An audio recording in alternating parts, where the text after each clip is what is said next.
Just how good was Stephen Lee before the match-fixing scandal? At his best, he looked capable of potting almost anything. His cue action was incredibly smooth, and every shot seemed effortless. As he built his break, the crowd watched in complete amazement. The applause continued to grow with every brilliant shot. Even Mark Williams could only sit back and applaud the quality of Stephen Lee's snooker. Let's go back and watch one of the greatest performances of his career. This was the 2011 China Open. It was the tournament that helped make Stephen Lee one of the most popular players among Chinese fans. The match had reached the deciding frame, with both players needing just one more frame to win. Then Williams played a safety shot that came up slightly short, leaving a red into the bottom corner pocket. That one mistake gave Stephen Lee a huge opportunity to complete an incredible comeback. Even so, Williams still had every reason to feel confident. Several reds were tight against the cushions, making a match-winning break extremely difficult. With the balls in these positions, clearing the table looked almost impossible. Williams believed he was still in control. But with everything on the line, Stephen Lee showed why his cueing was considered among the very best. He began solving one difficult problem after another.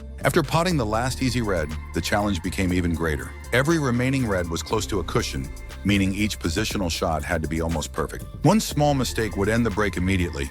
Faced with such a difficult clearance, could Stephen Lee keep the break going? Let's find out. He landed perfectly on the next red near the bottom cushion. Potting the red was not the difficult part. The real challenge was getting onto the black, while also creating the right angle to bring another red away from the cushion. It required complete control of the cue ball. Let's see how he handled it.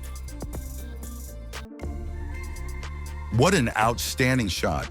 Stephen Lee left the cue ball in exactly the right position. Now he had the chance to take full control of the frame. He successfully brought the next red away from the cushion.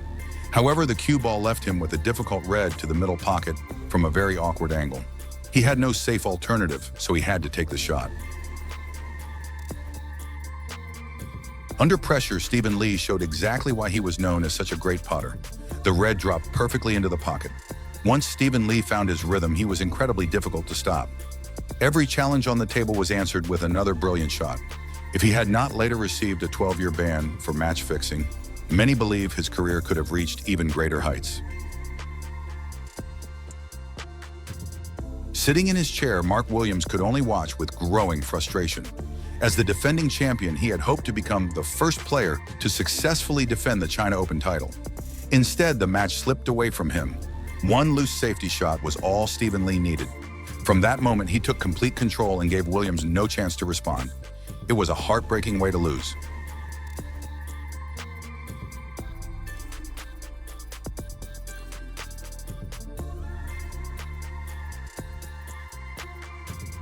Even the world's best players do not always finish in perfect position. This time, Stephen Lee left himself slightly too high on the pink. Most people expected him to send the cue ball around the table to recover position. Instead, he played a shot that brought the entire crowd to its feet. What an incredible piece of cueing. Stephen Lee struck the pink with confidence and precision. The cue ball traveled around the table at the perfect speed before finishing beautifully on the black into the bottom corner. The crowd erupted into loud applause. Even Mark Williams could only smile and shake his head in admiration. There was nothing more Williams could do except watch as Stephen Lee finish the clearance. The black dropped cleanly into the pocket, completing an unforgettable comeback. Stephen Lee sealed the victory with a remarkable display of skill, precision, and composure under the highest pressure.